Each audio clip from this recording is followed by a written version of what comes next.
जब मैंने अपनी स्टॉक मार्केट की जर्नी स्टार्ट करी तो मैंने सोचा कि अगर मेरे पास कुछ सिंपल टिप्स होते, ऐसे सिंपल टिप्स, चार पांच ऐसे सिंपल टिप्स जिसको मैं देख कर और मैं वो स्टॉक खरीद लेता और वो मुझे प्रॉफिट दे देता।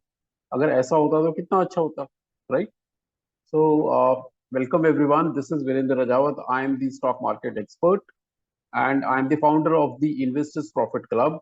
आज हम डिस्कस करेंगे simple tips, very very simple tips to make money in the stock market. और डिस्कस करते हैं। पहला point is investing in stock market is a serious business. बहुत बार क्या होता है, बहुत बहुत सारे लोग मुझे कहते हैं या बहुत सारे लोगों से मैंने सुना है, वो कहते हैं कि stock market is my hobby. वो इसको हॉबी की तरह ट्रीट करते हैं, वो बिजनेस की तरह ट्रीट नहीं करते। आप आप ध्यान रखिए, business will always give you money, okay, but hobby will take your money. Hobby में आपको पैसा लगाना पड़ता है, बिजनेस आपको पैसा कमा के देता है, लेकिन हॉबी कमा के नहीं देती। हॉबी तो आपसे पैसा लेती है, right? Business is a serious, investing is a serious business. बहुत सारे लोग इसको गैम्बलिंग प्लेस, सट्टा बाजार समझते हैं, कहते हैं यार स्टॉक मार्केट तो सट्टा बाजार के जैसा है। ये सट्टा बाजार बिल्कुल नहीं है। ये सट्टा बाजार उन लोगों के लिए जो रैंडमली ट्रेड करते हैं, बगैर सोचे समझे इन्वेस्ट कर देते हैं स्टॉक में। कहीं से सुन लेते हैं, अपने फ्रेंड से सुन लेते हैं, टीवी पे देख लेते हैं, कहीं भी देख लेते हैं, और without thinking they start investing.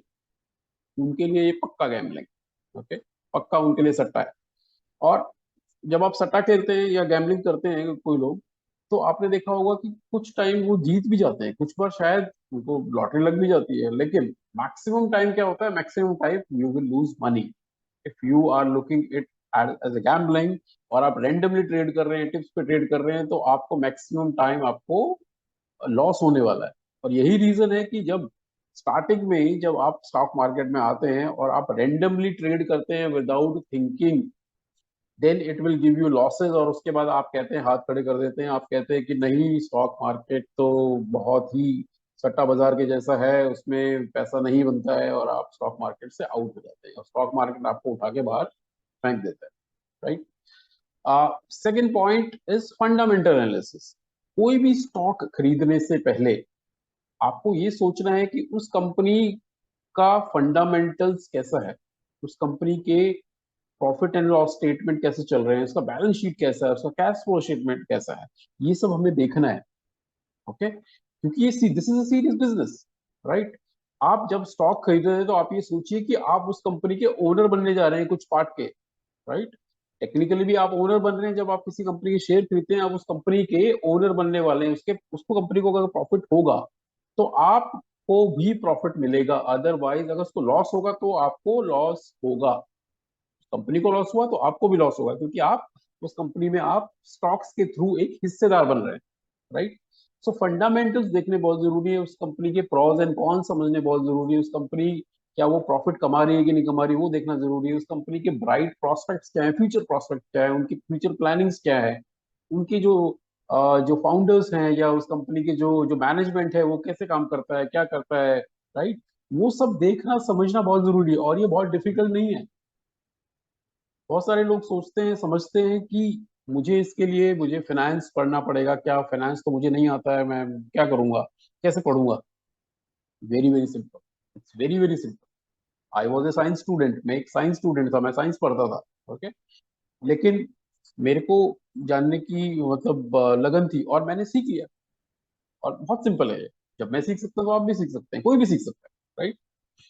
Then next point is right valuation. जब आपने स्टॉक खरीदा तो क्या उस समय पे उसका जो प्राइस था वो प्राइस ठीक प्राइस था कि नहीं था? क्या मैंने महंगा तो नहीं ले लिया? क्या मैंने ऐसे भाव पे तो नहीं लिया जो भाव आगे चल के मुझे परेशान करने वाला है, राइट? तो ये समझना बहुत जरूरी है। वो देखने के लिए हमें क्या करना है, उसके लिए हमें उसकी अर्निंग्स देखनी जरूरी है, हमें उसका प्राइस टू अर्निंग रेशियो समझना जरूरी है, राइट? पी रेशियो क्या होता है? अगर पी रेशियो में आपको समझाना चाहूँ, अगर कंपनी 1 रुपए का प्रॉफिट कमाती है, अगर कंपनी 1 रुपए का प्रॉफिट कमाती है और उसको मार्केट में, शेयर मार्केट में उसको लोग 1 रुपए के प्रॉफिट पे 10 रुपए देने को तैयार है, यानी कि उसका P ratio 10 times, right? P ratio जितना ज्यादा होता है उतना अच्छा नहीं होता है। पी रेशियो जितना कम होगा उतना अच्छा होगा। तो हमें पीई रेशियो देखना होता है, समझना होता है, उसका अर्निंग पर शेयर देखना होता है, उसके और कुछ फाइनेंशियल रेशियोज हैं जो हमें देखने होते हैं, एनालाइज करने होते हैं। वो भी सिंपल है, बहुत डिफिकल्ट नहीं है। अभी तो मार्केट के अंदर अगर आप देखेंगे तो बहुत सारे वेबसाइट्स हैं जो फिल्टर कर देते हैं इन सब चीजों के। हम अपनी वहाँ पे क्वेरीज लिख देते हैं और वो फिल्टर आउट कर देते हैं हमारे लिए स्टॉक्स, और हमें बता देते हैं कि ये शेयर्स हैं, इनका पी रेशियोस लेवल्स पर है या इसका ईपीएस लेवल पे है, और आप उनको देख सकते हैं, right. Then next one is technical analysis. Technical analysis क्या होता है? Technical analysis is the study of the price pattern, the जो जो कंपनी का प्राइस का हिस्टोरिकल चार्ट होता है, प्राइस का कैसे मूव किया, कभी ऊपर गया कभी नीचे गया, किस लेवल पे जाकर वो नीचे आ रहा है, किस लेवल पे जाकर वो नीचे आ रहा है, किस लेवल पे जाकर वो नीचे से सपोर्ट लेके बाउंस बैक कर रहा है प्राइस। तो उस जो स्टडी होती है वो हमें देखनी होती है। टेक्निकल एनालिसिस हमें क्या बताएगा? वो हमें ये बताएगा किस समय पे एंट्री लेनी है, किस समय पे एग्जिट करना है। ओके, रेजिस्टेंस होगा कि यानी कि प्राइस हर बार वहां जा रहा है, लेट्स से अगर किसी शेयर का प्राइस 500 रुपए जा रहा है, 500 रुपए पे अचानक से वो नीचे गिर रहा है, नीचे गिर के फिर 400 तक आ रहा है, 400 से फिर वो बाउंस बैक कर रहा है, तो हमारा जो खरीदने का तरीका ये होना चाहिए कि हम 500 पे नहीं खरीदेंगे, 500 पे हम बेचेंगे, हम 400 पे खरीदेंगे, राइट। ये 400 पे सपोर्ट ले रहा है, हर बार सपोर्ट ले रहा था तो शायद अगली बार भी सपोर्ट लेगा, या कुछ पैटर्न्स देखेंगे, कुछ इंडिकेटर्स देखेंगे, उस पूरी जो एनालिसिस होती है उसको टेक्निकल एनालिसिस बोला जाता है, वो हमें देखना होता है, right. Then the next one is money allocation. Money allocation, money allocation is stock market में आपको वो पैसा लेके आना है या वो पैसा लगाना है जो आपको इमीडिएटली नहीं चाहिए। अगर मैं 1 लाख रुपए महीना मेरी सैलरी है, तो मुझे उसमें से 10,000 रुपए मेरे सारे खर्चे निकालने के बाद, मेरी ईएमआई अगर मैंने कोई बैंक लोन लिया हुआ है वो सब निकालने के बाद, और बच्चों की पढ़ाई या घर का खर्चा जो भी है सब कुछ निकालने के बाद जो भी मेरे पास पैसा बचता है, उसमें से ऐसा पैसा जो अगर मैं लूज भी कर जाता हूं तो मुझे कोई दुख नहीं होना चाहिए, या कोई मेरी मेरी फाइनेंशियल हेल्थ के ऊपर कोई मेजर इम्पैक्ट नहीं पड़ेगा, उस पैसे को मैं मार्केट में लेकर आऊंगा, राइट। ऐसा पैसा कोई नहीं लेके आना जो बहुत इमीडिएटली मुझे चाहिए, या मैं किसी से उधार लेकर, बैंक से लोन लेकर। कभी भी स्टॉक मार्केट में अगर आप पैसा लेके आते हैं तो वो पैसा कभी ग्रो नहीं करने वाला है आपका, क्योंकि आप हमेशा प्रेशर में रहेंगे, आपकी साइकोलॉजी पूरी खराब रहेगी, और you will lose money, you will lose the entire money and entire capital, right. So it is very very important. the last point I would like to make, build your competence, अपनी skill set, अपनी learning में ध्यान दीजिए। Stock market पे पहले learn करिए, then once you learn then you will earn.